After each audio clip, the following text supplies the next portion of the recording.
Hello guys, this is Mrityunjay Pratap Singh. Guys, इस video lecture में हम डिस्कस करने जा रहे हैं न्यूमेरिकल प्रॉब्लम को, जो कि रिलेटेड टू है आपका सिंपल स्ट्रेस और स्ट्रेन का। ठीक है, अगर आपने वो वीडियो हमारी नहीं देख रखी है तो सबसे पहले उस वीडियो को देख के आइए, फिर इस न्यूमेरिकल वाली वीडियो को देखिए। ठीक है, तो चलिए शुरू करते हैं हम। तो क्या है numerical problem? A circular rod of diameter 16 mm, ठीक है, and a 500 mm is subjected to a tensile force 40 kilonewton. ठीक है, आपका एक सर्कुलर रॉड है, देखिए इस तरह का सर्कुलर एक रॉड है, ठीक है, इस तरह का है, और इसका डायमीटर कहा गया है। क्या क्या गिवन है, मैं गिवन दैट में लिख देता हूं। गिवन दैट क्या क्या गिवन दिया गया है, आपका डायमीटर दिया गया है रॉड का, वो कितना दिया गया है 16 mm। आ रही बात समझ में?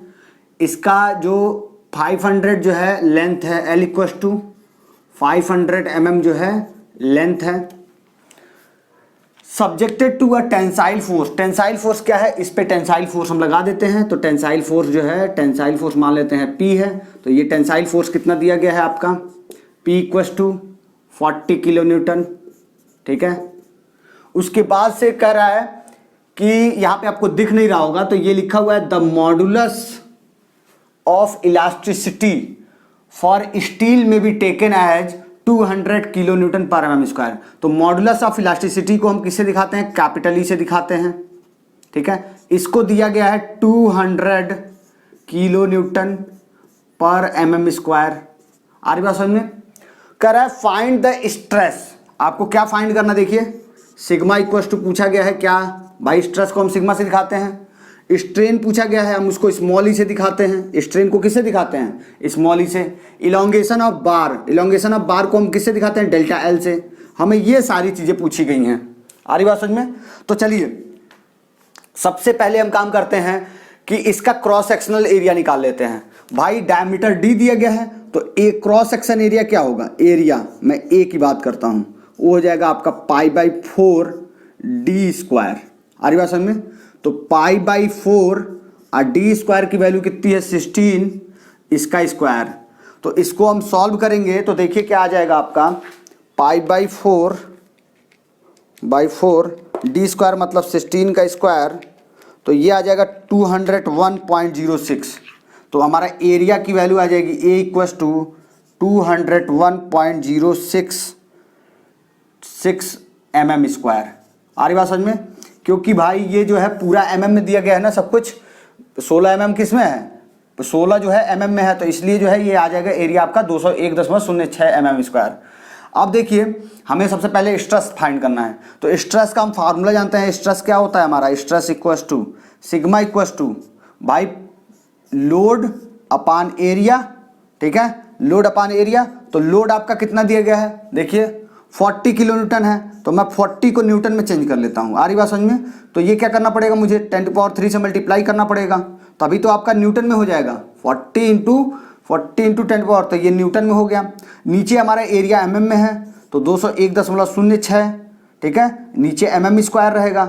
तो ये हमारा टोटल जो सिग्मा आ जाएगा आपका, सिग्मा सिंपली आ जाएगा, मैं सिंपली इसको क्या करता हूँ, मल्टीप्लाई कर देता हूँ 40 इंटू 1000 से।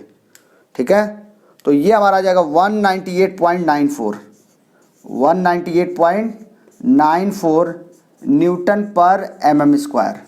ठीक है, ये हमारा पहला आंसर हो जाएगा ये स्ट्रेस का। ठीक है, अब कह रहा है भाई साहब आप स्ट्रेन बताइए, स्ट्रेन बताइए। तो आप स्ट्रेन का फार्मूला कैसे निकालेंगे, आप जानते हैं कि जो हुक्स लॉ होता है sigma equals to small e into capital e होता है, फ्रॉम हुक्स लॉ। ठीक है, तो हुक्स लॉ से ये small e into capital e होता है। तो हम स्ट्रेन निकालना चाहते हैं, स्ट्रेन ही तो स्मॉल ई होता है, स्मॉल ई से हम स्ट्रेन दिखाते हैं, और इसीलिए हमने स्मॉल ई से दिखाया है क्योंकि यहाँ पे कैपिटल ई होता है। मान लीजिए अगर एप्सिलॉन माने होते हैं ये लिखते तो कई लड़के कंफ्यूज हो जाते हैं, कई लड़के ऐसे ही ई को भी बनाते हैं, तो इसीलिए हमने स्मॉल ई से लिया हुआ है स्ट्रेन को। आ रही बात समझ में? स्ट्रेन को हमने स्मॉल ई से लिया हुआ है। ठीक है, तो small e equals to sigma पानी हो जाएगा। आ रही बात समझ में? तो स्मॉल ई सिग्मा की वैल्यू कितनी है 198.94। आ रही बात समझ में? 198.94 न्यूटन पर mm स्क्वायर, न्यूटन पर mm स्क्वायर। ठीक है, मैं इसको सही से लिख देता हूँ, mm², ठीक है, डिवाइडेड बाई ई की वैल्यू कितनी दी गई है, देखिए ई की वैल्यू, यंग्स मॉडुलस की वैल्यू 200 किलो न्यूटन पर mm² है। तो मैं 200 किलो न्यूटन को मैं क्या करूं, 10⁻³ से मल्टीप्लाई कर दूं तो क्या हो जाएगा, न्यूटन पर mm² हो जाएगा। और फिर इसकी यूनिट कुछ होगी, यूनिट नहीं होगी, तो ई की वैल्यू हमारी आ जाएगी, देखिए क्या आएगी, डिवाइडेड बाई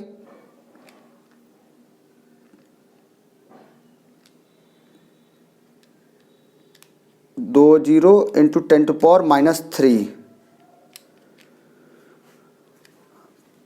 9.94 इंटू का 10⁻⁴ इतना आ जाएगा। आ रही बात समझ में, ये हो जाएगा 9.94 इंटू 10⁻⁴, ठीक है। इसकी कोई यूनिट नहीं होगी, स्ट्रेन की कोई यूनिट नहीं होती है, ठीक है। अब देखिए, अब ये स्ट्रेन भी निकल गया। अब हमसे पूछा जा रहा है भाई साहब डेल्टा एल बताइए, इलोंगेशन ऑफ द बार बताइए। तो इलोंगेशन ऑफ बार क्या होगा, इलोंगेशन ऑफ बार ये सिंपली होगा आपका स्मॉल इक्वल टू क्या जानते हैं आप, डेल्टा एल अपन एल जानते हैं। तो डेल्टा एल क्या हो जाएगा, स्मॉल इंटू एल हो जाएगा। भाई यही तो होता है भाई, स्ट्रेन ये कौन सा हम निकाल रहे हैं, लीनियर स्ट्रेन निकाले हुए हैं, तो डेल्टा एल अपान एल होता है कि नहीं। तो डेल्टा एल अपान एल होता है, तो मैं इसमें स्ट्रेन में मल्टीप्लाई कर दूं एल का, तो हमें क्या मिल जाएगा, इलोंगेशन ऑफ बार निकल जाएगा। तो हमें ये elongation of bar delta L equal to small e की वैल्यू कितनी है, 9.94 इंटू का 10⁻⁴, एल की वैल्यू कितने मीटर दी गई है, mm में दी गई है, तो हम mm में ही निकाल लेते हैं, कोई दिक्कत नहीं है, 500 mm में ही, ठीक है, mm में निकलेगा ये। तो delta L equal to 500 multiply कर देता हूं मैं, तो ये आ जाएगा 0.497 mm, ठीक है। आप इस तरह से निकाल सकते हैं। दूसरा तरीका ये भी है कि आप डायरेक्टली एक फार्मूला जानते हैं, या दूसरा तरीका है सेकेंड वे, दूसरा रास्ता इसका ये है कि डेल्टा एल इक्वल टू क्या जानते हैं आप, PL अपान ए जानते हैं कि नहीं जानते हैं। तो P की वैल्यू रखिए, L की वैल्यू रखिए, A की वैल्यू रखिए, E की वैल्यू रखिए, सीधे आपको यहां से भी यही आएगा। आ रही बात समझ में। तो चाहे आप ऐसे निकालिए, इसमें थोड़ा सा ज्यादा कैलकुलेशन पड़ेगा, इससे आपको आसानी से निकल जाएगा, क्योंकि भाई E की वैल्यू, स्मॉल ई की वैल्यू ऑलरेडी कैलकुलेट कर रखा आपने, एल की वैल्यू से आपने मल्टीप्लाई कर दिया तो सीधे निकल गया, ठीक है।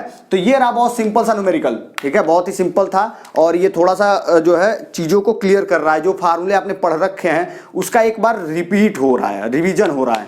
आ रही बात समझे। अगर ये वीडियो आपको अच्छा लगा तो प्लीज लाइक करिए और हमारे चैनल को सब्सक्राइब करिए। अभी भी आपका कोई डाउट है तो कमेंट करिए, और ये वीडियो को अपने दोस्तों के साथ भी शेयर करिए, ठीक है। Thank you for watching this video.